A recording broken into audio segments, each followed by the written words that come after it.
दिवस को संपन्न करके 76वें गणतंत्र दिवस में आज हम एंटर कर रहे हैं, घुस रहे हैं।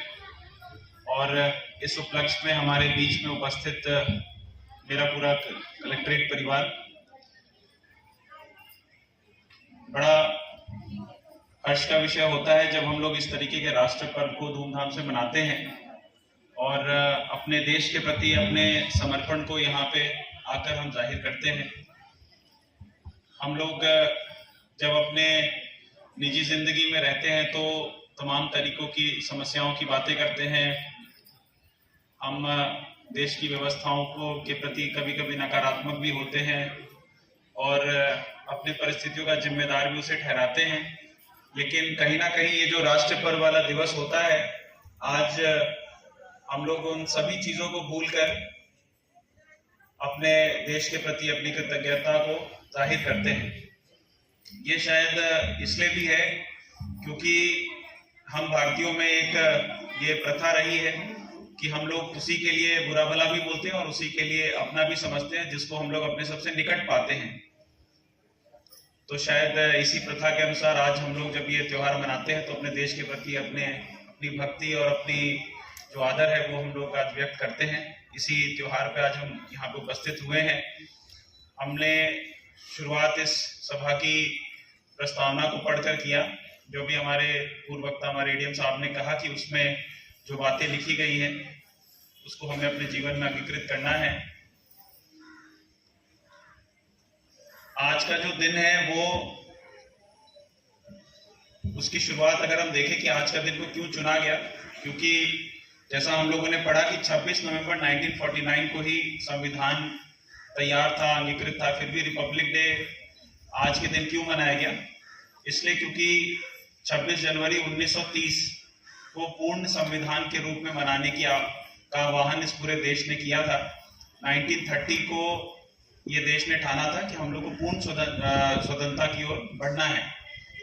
हम लोग स्वतंत्र होने के बाद किसी भी देश के प्रति अपनी कोई निष्ठा नहीं रखेंगे। जैसा कि हम जानते हैं कि ऑस्ट्रेलिया इत्यादि कई देशों ने अभी बिल्कुल रिसेंटली तक उनके अपने झंडे पे भी यूके का झंडा रहता था, लेकिन हम लोग जब स्वतंत्र हुए तो हम लोग पूर्ण रूप से हम लोगों ने कहा कि हमें किसी से कोई लेना देना नहीं, हम लोग पूर्ण स्वतंत्र होंगे और अपने प्रोग्रेस की राह खुद चुनेंगे।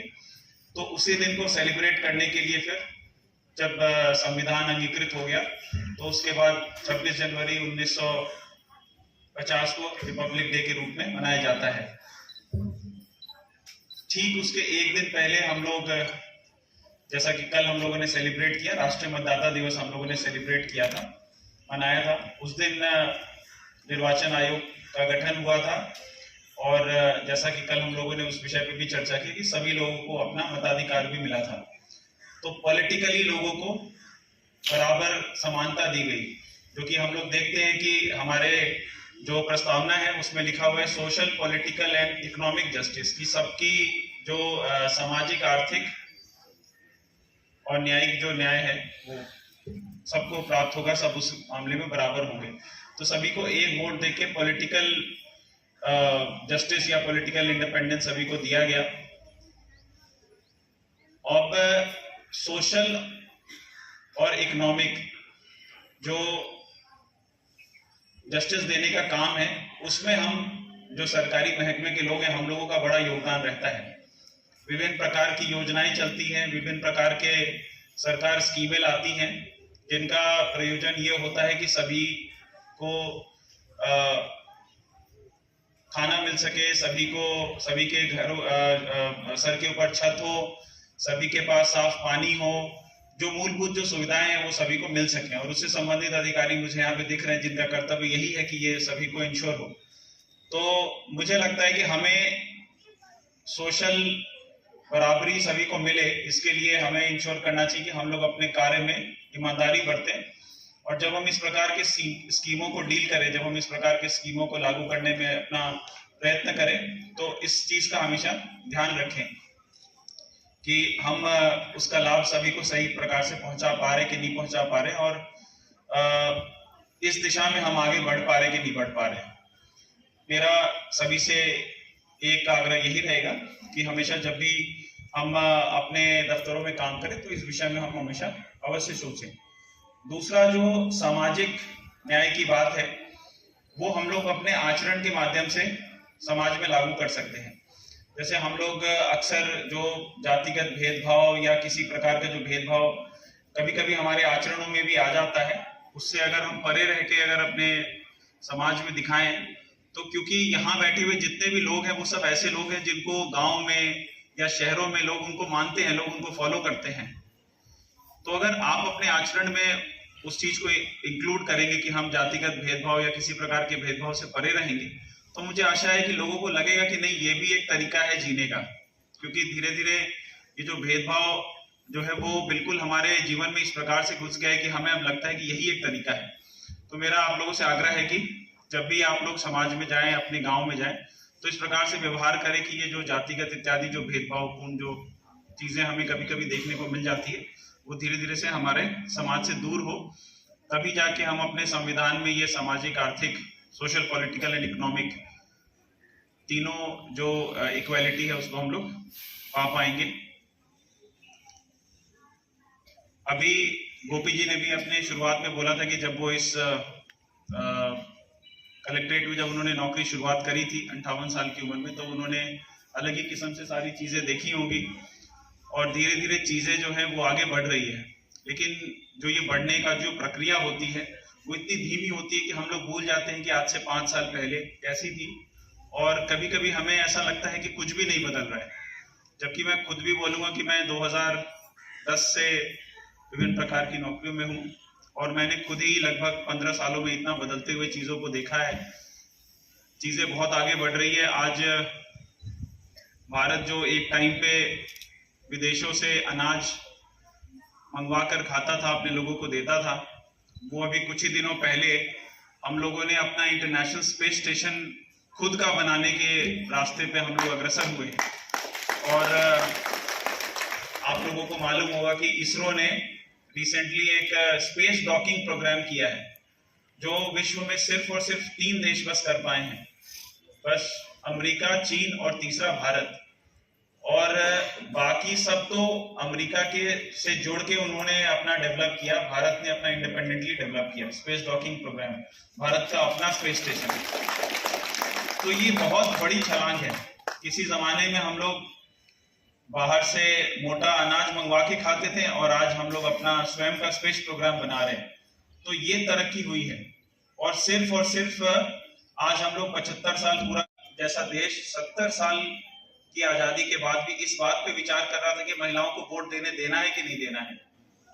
तो हम लोगों में तो वो कंफ्यूजन तो रहा ही नहीं। तो हम लोगों की शुरुआत ही उस स्टेज से हुई जहां पे अमेरिका 70-80 साल बाद पहुंचा। तो कहीं ना कहीं ये दिखाता है कि हम लोगों की जो कैपेबिलिटी है और आगे आने वाला जो दिन है वो बहुत स्वर्णिम है। क्योंकि हम लोगों के जो मोरल प्रिंसिपल्स हैं, हम लोगों के जो जिन सोच पे हमारा देश चलता है, वो कहीं ना कहीं अन्य देशों से बहुत बेहतर है। जब अंग्रेज जब हमारे देश में आए तो उन्होंने यहाँ पर पहले जब वो आते थे, जब अंग्रेज आते थे, तो वो बहुत ही बृहद स्टडी करते हैं। हमारे मुरादाबाद के भी रिकॉर्ड रूम्स में बहुत सारे ऐसे दस्तावेज पड़े हैं। उन्होंने यहाँ के एजुकेशन को पढ़ा, यहाँ के कृषि को पढ़ा, यहाँ के बहुत सारे फैक्टर्स को पढ़ा। तो उन्होंने ये देखा कि भारत हर मामले में परफेक्ट था, कहीं भी किसी मामले में उस समय के यूके से या किसी के सिस्टम से पीछे नहीं था।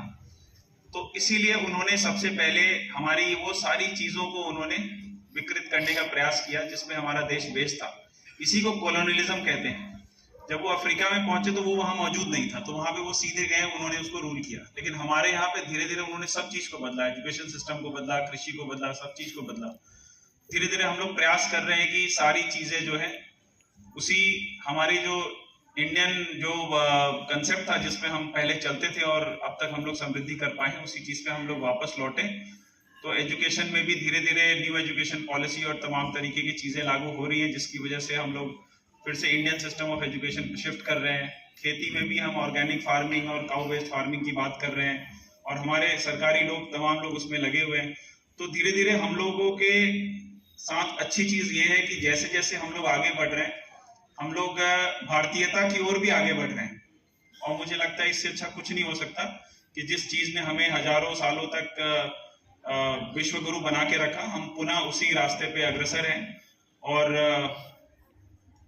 मैं आशा करता हूं कि जब हमारा देश आजाद हुआ और जो प्रेडिक्शन हम लोग के लिए अंग्रेज करके गए थे कि ये ज्यादा दिन चलेगा नहीं ये राष्ट्र, उसको हम लोग कहीं ना कहीं झुटलाने का काम कर रहे हैं। लेकिन हमें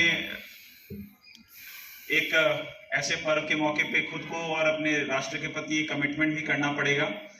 हम लोग देख रहे हैं कि हमारे जो आसपास के जो देश हैं जो हमारे साथ बने, जैसे पाकिस्तान है, श्रीलंका है, बांग्लादेश है, इन सारे जगहों पे तमाम अनरेस्ट चल रहा है, वहाँ पे थोड़ी अशांति चल रही है। हमें अपने देश को इतना मजबूत रखना है कि वो सारी चीजें हमारे यहाँ पे ना हो। हमें अपनी डेमोक्रेसी पे भरोसा रखना है, हमें अपने रिपब्लिक पे भरोसा रखना है, और हमें अपने जो मूलभूत जो प्रिंसिपल्स हैं जिसमें हम आधारित है उस पर हमें भरोसा रखना है। कल एक कवि सम्मेलन था, उसमें इस चीज को लेकर बहुत चर्चा हुई और बहुत सारी उसमें बातें बोली गई। ये हुआ कि ये देश किसका है, मुझे अभी भी याद आ रहा है वो, मुझे बहुत ज्यादा समझ में नहीं आता, फिर भी मैंने समझ में आया। तो अंतिम में मुझे लगता है तमाम जितने भी वहां पे जो कवि थे उन्होंने अंत में एक ही बात बोली कि ये देश उसका है जिसके दिल में हिंदुस्तान है, जिसके दिल में हिंदुस्तान बसता है ये देश उसी का है, जिसके दिल में हिंदुस्तान नहीं बसता ये देश उसका नहीं है। तो अंत में मैं बस यही कहूंगा कि हम सबके दिल में हिंदुस्तान बसा होना चाहिए, और जब भी हम अपना कोई भी काम करें तो जैसा कि गांधी जी ने कहा था कि जब भी डाउट में पड़ो तो अंतिम पायदान पे खड़े उस आदमी को क्या ध्यान करो और अपने एक्ट का आकलन करो कि मेरे इस काम का उस पर क्या असर पड़ेगा, और उससे अगर आपको स्पष्टता मिल जाएगी कि आपको ये काम करना है कि नहीं करना है, तो इसी स्पष्टता पे चलते हुए मैं आप सभी को आज इस 76वें गणतंत्र दिवस की हार्दिक शुभकामनाएं देता हूं, और आशा करता हूं कि हम सभी छोटे छोटे तरीके से अपने देश को आगे बढ़ाने का काम करते रहेंगे। Thank you.